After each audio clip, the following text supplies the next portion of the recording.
வணக்கம் நண்பா. லாஸ்ட் 2 இயர்ஸில் வந்து ரொம்ப பேர் அந்த 18 இயர்ஸை கிராஸ் பண்ணியிருப்பீங்க. நியூ ஓட்டர்ஸாக இருப்பீங்க. நிறைய நியூ ஓட்டர்ஸ் வந்து இன்னொரு 2 மந்த்ஸில் எலெக்ஷன் ஆரம்பிக்க போகுது. அதில் போட போகிறீங்க. இப்போ இந்த எலெக்ஷனில் வந்து எப்படி ஓட்டு போடலாம் அப்படின்னு என்னோட சில ஐடியாஸை உங்கள்கிட்ட நான் ஷேர் பண்ண போகிறேன். எப்போதுமே வந்து எலெக்ஷனுக்கு முன்னாடி வந்து நம்ம எல்லோரும் ஒரு கேள்வி கேட்போம். என்னென்னா, வாட் டு டூ அப்படிங்கிறது கேட்போம். என்ன பண்ணுவீங்கன்னு கேட்போம். என்ன ஆல்ரெடி பண்ணாங்க அப்படிங்கிறத பற்றியும் பேசுவோம். பட் ஒரு கேள்வி வந்து நம்ம யாருமே கேட்க மாட்டோம். அது எல்லாருமே கேட்கணும். என்ன அப்படின்னா, ஹவு டு டூ. இந்த வாட் டு டூ கூட சேர்த்து ஹவு டு டூ அப்படிங்கிற கொஸ்டின் வந்து ரொம்ப ரொம்ப முக்கியம். ஏன்னா இன்றைக்கி எல்லோரும் வந்து ரொம்ப ஈஸியாக வந்து சொல்லிட்டு போயிடுவாங்க. என்னென்னா, சாதி மத வேறுபாடு இல்லாமல் எல்லாரையும் சமமாக்கும் அப்படின்னு சொல்லுவாங்க. வேறு என்ன சொல்லுவாங்க, ஊழலை வந்து நான் ஒழிப்பேன் அப்படின்னு சொல்லுவாங்க. நீட்டை வந்து நான் பேன் பண்ணுவேன்னு சொல்லுவாங்க. மதுவை ஒழிப்பேன் அப்படின்னு சொல்லுவாங்க. இதெல்லாம் சொல்லி தான் உங்கள்கிட்ட வந்து ஓட் கேட்பாங்க. எப்படி ஒழிப்பீங்க அப்படின்னு நம்ம கேட்கணும்ல. யாராச்சும் இதை சொல்லியிருக்காங்களா? What to do, how to டூன்னு இருக்குல்ல. வாட் டு டூ சொல்லுவாங்க, ஹவு டு டூ சொல்ல மாட்டாங்க. ஸோ அந்த ஹவு டு டூ அப்படிங்கிறதையும் சேர்த்து கேளுங்க. எல்லாருமே கேளுங்க.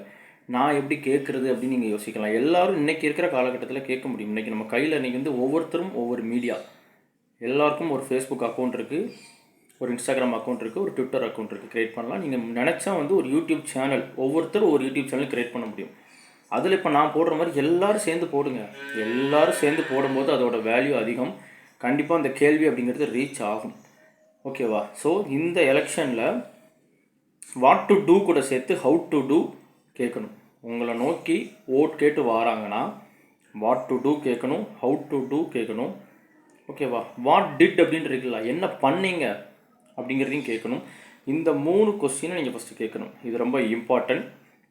இன்னொன்று என்ன அப்படின்னா, போன எலெக்ஷனில் வந்து நாங்கள் இதெல்லாம் பண்ணுவோம் அப்படின்னு சொல்லிட்டு ஓட்டு கேட்டு ஜெயிச்சிருப்பாங்க. அதில் முக்கியமாக வந்து 2 விஷயங்கள் வந்து சொன்னாங்க.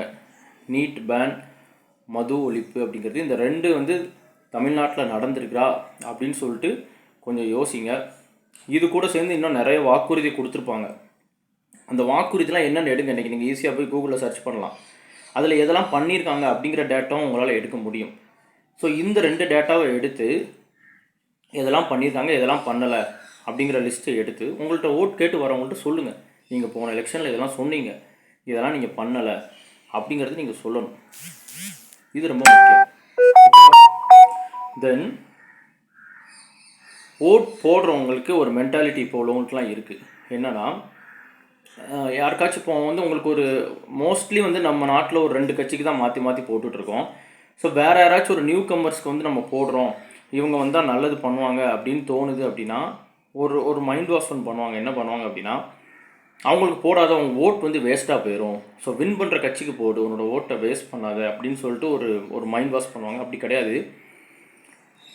இப்போ நீங்கள் வந்து இந்த கட்சி தப்பான கட்சி தான், வந்தாலும் தப்பு தான் பண்ணுவாங்க, ஆனால் அவங்க தான் வின் பண்ண போகிறாங்கன்னு சொல்லிட்டு போட்டிங்கன்னா அது ஒரு ஜனநாயக துரோகம். எப்படி? ஜனநாயக துரோகம். ஒரு கட்சி அவங்க வந்து வின் பண்ண மாட்டாங்க அப்படின்னு தெரிஞ்சு போடுறது ஜனநாயக துரோகம் கிடையாது. இன்னொன்று, இப்படி எல்லார் மனசுலையும் இது வந்து விதைக்காங்க. கருத்து கணிப்புங்கிற பேரில் உங்களை விதைச்சி வின் பண்ணுற கட்சிக்கு வந்து உங்களை போட வைப்பாங்க, வின் பண்ணுற மாதிரி காமிச்சு. ஓகேவா? ஸோ நீங்கள் இன்றைக்கி ஏதோ ஒரு கட்சிக்கு ஒரு 7% ஓட் இருக்குன்னு வச்சுவோம். இன்றைக்கி அந்த கட்சி வந்தால் நல்லா பண்ணுவாங்க அப்படின்னு சொல்லிட்டு ஓட் போடுறீங்க. அந்த 7% வந்து ஒரு 10% ஆகும். இன்றைக்கி நமக்கு நல்ல தலைவர் கிடைக்கலனாலும் நம்ம பசங்க, நம்ம பேரன், இவங்களுக்கு நல்ல தலைவர் கிடைப்பாங்க.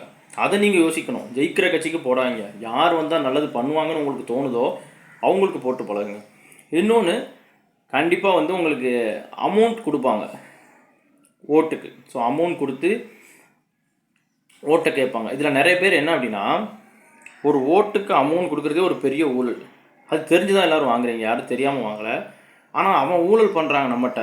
ஆனால் அவன்கிட்ட நீங்கள் உண்மையாக இருக்குன்னு நினைக்கிறீங்க. உங்கள்கிட்ட அவன் உண்மையாக இல்லை, ஆனால் நீங்கள் உண்மையாக இருக்குன்னு நீங்கள் என்னென்னா, நம்ம அமௌண்ட் வாங்கிட்டோம் அதனால் நம்ம ஓட் போடணும் அப்படிங்கிறது. இது வந்து அந்த ஒரு 1000 ரூபா என்ன, நம்ம ஊரில் ஒரு வாரம் அதை வச்சு நம்ம குடும்பத்தை நடத்தலாம்னு வைங்களேன், அன்றாட செலவு. அதுக்காண்டி 5 வருஷத்தை வந்து நாட்டை வந்து விற்கிறதுக்கு சமம். இதை பல பேர் சொல்லியிருப்பாங்க, நம்ம சொன்னாலும் கிரிஞ்சி பூமருமாங்க. யங்ஸ்டர்ஸ் இதை எடுத்துகிட்டு போங்க. நீங்கள் யங்ஸ்டர்ஸ் போயிட்டு உங்கள் வீட்டோட சொல்லுங்கள். அவங்க பழக்கப்பட்டிருப்பாங்க ஒரு 2 கட்சிக்கே மாற்றி போட்டு நீங்கள் அவங்களுக்கு தெளிவாக புரிய வைக்கணும். என்ன புரிய வைக்கணும்? இதெல்லாம் அவங்க சொன்னாங்கம்மா, இதெல்லாம் அவங்க செஞ்சதுமா, இதெல்லாம் செய்யாதுமா, இந்த மாதிரி இவங்களுக்கு போட்டால் இப்படி டீட்டெயில்டாக நீங்கள் பேசணும். அதை விட்டுட்டு வந்து இவருக்கு போடுங்க அவருக்கு போடுங்கன்னு சொன்னால் யாரும் போட மாட்டாங்க. உங்கள்கிட்ட சொல்லிவிட்டு உள்ளே போய் அவங்களோட ஆஸ்தான கட்சிக்கே வந்து போட்டு வந்துடுவாங்க. புரிய வைக்கணும். உங்கள் அப்பா அம்மாவுக்கு நீங்கள் புரிய வைக்காமல் யார் புரிய வைப்பா? அதனால் ஓட்டை வந்து வேஸ்ட் பண்ணாங்க. தயவு செஞ்சு போடுற ஒவ்வொரு ஓட்டுமே வந்து ரொம்ப முக்கியம். நம்ம தலையெழுத்தை மாற்றுறதோ இல்லையோ, நம்மளோட வருங்காலத்தோட தலையெழுத்தை மாற்றுறதுக்காச்சும் அது வந்து கண்டிப்பாக யூஸ்ஃபுல்லாக இருக்கணும். ஸோ எல்லாருமே வந்து நான் ஃபஸ்ட்டு சொன்ன மாதிரி what to do, how to do, இன்னொன்று நீங்கள் வந்து கேட்கணும் வென் டு டூ. ஏன்னா நாங்கள் பண்ணோன்னு சொன்னோம், 5 வருஷத்துலேயே பண்ணோன்னு சொன்னோம், இல்லையே அப்படிம்பாங்க. ஸோ அந்த வென் டு டூயும் சேர்த்து கேட்டுருங்க. இதெல்லாம் கேட்டு இவங்களுக்கு நான் போடுங்க அவங்களுக்கு நான் போடுங்கலாம் அவங்களை நான் சொல்ல வரல. இதெல்லாம் கேளுங்க. கேட்டுட்டு உங்களோட அதாவது இந்த கருத்து கணிப்பு அதெல்லாம் கேட்காதீங்க. இன்னொன்று ஒரு 30 பேர் சேர்ந்து டிஸ்கஸ் பண்ணாதீங்க. இன்றைக்கி நீங்கள் 30 பேர் சேர்ந்தீங்கன்னா அதில் மெஜாரிட்டி காலங்காலமாக ஆண்டுட்டு இருக்க கட்சியில் உள்ளவங்க இருப்பாங்க. அவங்க மைண்ட் வாஷ் பண்ணிடுவாங்க. நீங்கள் யோசிங்க, இன்றைக்கி இருக்கிற 18 வயசு பசங்களுக்கு 90s கிட்ஸ் அந்த லாஸ்ட் ஜென்ரேஷன், இப்போ இருக்கிற ஜென்ரேஷனுக்கு முன்னாடி ஜென்ரேஷன் உள்ள பசங்க 26 27 வயசில் தெரிஞ்சுக்கிட்டது இன்றைக்கி நீங்கள் 17 வயசில் தெரிஞ்சுக்கிறீங்க. உலகமே உங்கள் கையில் இருக்குது. ஸோ உங்கள் 18 வயசில் இன்றைக்கி எல்லோரும் விவரமாக தான் இருக்கிறீங்க. உங்களுக்கு தெரியும். உங்கள் ஒரு செல்ஃப் அனலைசிஸ் பண்ணி அதில் எது கரெக்டுன்னு போடுறோம் அதுக்கு நீங்கள் ஓட் போடுங்க. உங்கள் ஃபேமிலிகிட்ட நீங்கள் கன்சிடர் பண்ணுங்கள். உங்கள் ஃபேமிலிகிட்ட டிஸ்கஸ் பண்ணுங்கள். வெளியில் டிஸ்கஸ் பண்ணுறது வேஸ்ட். இன்றைக்கி நம்ம நாட்டை பொறுத்த வரைக்கும் என்ன தான் பேசினாலும் அந்த ஒரு 1000 ரூபாய் அன்னைக்கு கிடைக்கிறத யோசித்து அந்த ஓட்டை போட்டுருவாங்க. ஸோ ஓட்டை வந்து வைஸாக யூஸ் பண்ணுங்கள். நமக்கு இருக்கிற ஒரு மிகப்பெரிய உரிமை அதுதான். அதை ஒவ்வொரு எலெக்ஷன்லேயும் தயவு செஞ்சு விற்காதீங்க. Okay, thank you.